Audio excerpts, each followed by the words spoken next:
Hello dears, എല്ലാവർക്കും ചെമ്പനീർ പൂവിന്റെ പുത്തൻ എപ്പിസോഡിന്റെ വിശേഷങ്ങളിലേക്ക് സ്വാഗതം. അപ്പൊ ഇന്നത്തെ ആ ഒരു എപ്പിസോഡിൽ നമ്മുടെ വർഷയുടെ അമ്മ നമ്മുടെ ചന്ദ്രയുടെ അമ്മയെ വിളിച്ചു പറയുന്നുണ്ട് രംഗമാട്ടോ കാണുവാൻ സാധിക്കുന്നത്. ഞങ്ങൾക്ക് സമ്മതമാണ് മകളെ അവിടെ കൈപിടിച്ച് ഏൽപ്പിക്കാൻ.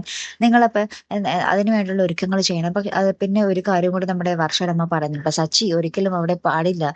അതായത് നമ്മുടെ വർഷയും നമ്മുടെ ശ്രീകാന്തും നമ്മുടെ അവരെ കൊണ്ടുവന്ന് അവിടെ ആക്കുമ്പോൾ നമ്മുടെ സച്ചി ആ ഒരു സമയത്ത് അവിടെ ഉണ്ടാകാൻ പാടില്ല. അവനെ എത്രയും വേഗം മാറ്റിക്കൊള്ളണം എന്ന് പറയുന്നുണ്ട് നമ്മുടെ വർഷയുടെ അമ്മ. അപ്പൊ ചന്ദ്രബോധ സമ്മതിക്കുന്നുണ്ട്. ശരിയാണ്, സച്ചി ഉണ്ടെങ്കിൽ അവിടെ എന്തെങ്കിലും പ്രശ്നമൊക്കെ ഉണ്ടാവും. സച്ചിയെ ഞാൻ മാറ്റിക്കോളാം എന്ന് ചന്ദ്ര സമ്മതിക്കുകയും ചെയ്യുന്നുണ്ട് കേട്ടോ. പിന്നീട് നമ്മുടെ സച്ചി ആ ഒരു ഓട്ടത്തിനൊക്കെ പോയി ആ ഒരു ടാക്സി ഓടിച്ച് തിരികെ വീട്ടിലേക്ക് വരുന്ന ഒരു ദൃശ്യമായിട്ട്. അപ്പൊ നമ്മുടെ സച്ചി വരുമ്പോൾ തന്നെ ആ ഒരു ഇഷ്ടിക ഉണ്ടല്ലോ, നമ്മുടെ രേവതി ആക്രമിച്ച ഒരു ഇഷ്ടിക, ആ ഒരു ഇഷ്ടിക എടുത്ത് നമ്മുടെ രേവതി എന്താ പറയുക, സച്ചി ആ ഒരു മുറിയിൽ തന്നെ ഒരു ടേബിളിൽ വെച്ചിരിക്കും കേട്ടോ. അപ്പൊ സച്ചി വരുമ്പോൾ തന്നെ ആ ഒരു കല്ലിനെ തൊട്ട് തൊഴുത്തി പ്രാർത്ഥിക്കല്, നമ്മുടെ രേവതിയുടെ കയ്യിൽ നിന്നും ഒരു പൂമാരെടുത്ത് ആ ഒരു കല്ലിലിടല്, അങ്ങനെ വേണ്ട സന്തോഷമുണ്ട്. അത് സച്ചി പറയുന്നുണ്ട്.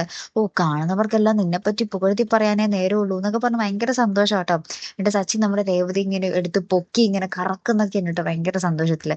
എന്തായാലും അടുത്ത് തന്നെ ഇവരുടെ പുതിയ വിശേഷവും അറിയാൻ സാധിക്കും കേട്ടോ. കാരണം എന്താ വെച്ചാൽ അത് കഴിഞ്ഞ് നമ്മുടെ സച്ചി ഇങ്ങനെ നമ്മുടെ രേവതി എന്താ പറയാ കട്ടിലിൽ തന്നെ കേട്ടോ കിടക്കുന്നത്. നമ്മുടെ സച്ചി ഇത്രയും ദിവസം വഴക്കിട്ട് അടിയിലാർന്നുണ്ട്. അപ്പൊ രേവതി പറയുന്നുണ്ട്, ഇനിയെങ്കിലും നിങ്ങൾക്ക് കട്ടിലിൽ എന്റെ കൂടെ കിടന്നുകൂടെ എന്ന് ചോദിക്കുമ്പോൾ നമ്മുടെ സച്ചി ഓടിപ്പോയി ഡ്രസ്സൊക്കെ മാറിയെന്നാൽ ഞാൻ വേഗം ഡ്രസ്സ് മാറിയിട്ട് വരാമെന്ന് പറഞ്ഞ് വന്ന് കിടക്കുന്നുണ്ട്.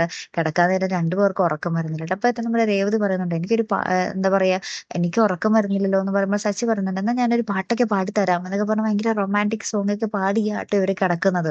അപ്പൊ അടുത്ത് തന്നെ ഒരു പുതിയ വിശേഷം നമുക്ക് പ്രേക്ഷകർക്ക് അറിയാൻ സാധിക്കും കേട്ടോ.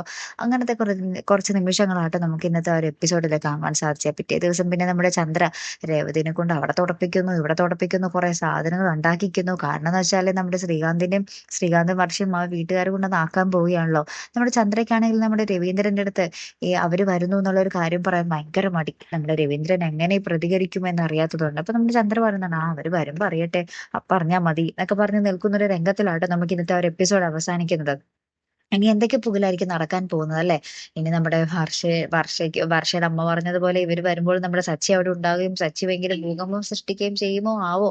എന്തായാലും നമുക്ക് കണ്ടു തന്നെ അറിയാട്ടോ. അപ്പൊ ഇതുപോലുള്ള പ്രൊമോ റിവ്യൂസിനും എപ്പിസോഡ് റിവ്യൂസിനും ഒക്കെ നിങ്ങൾ മറക്കാതെ ചാനൽ സബ്സ്ക്രൈബ് ചെയ്യുക. അടുത്തൊരു വീഡിയോയുമായി വരുന്നത് വരയ്ക്കും ഗുഡ് ബൈ.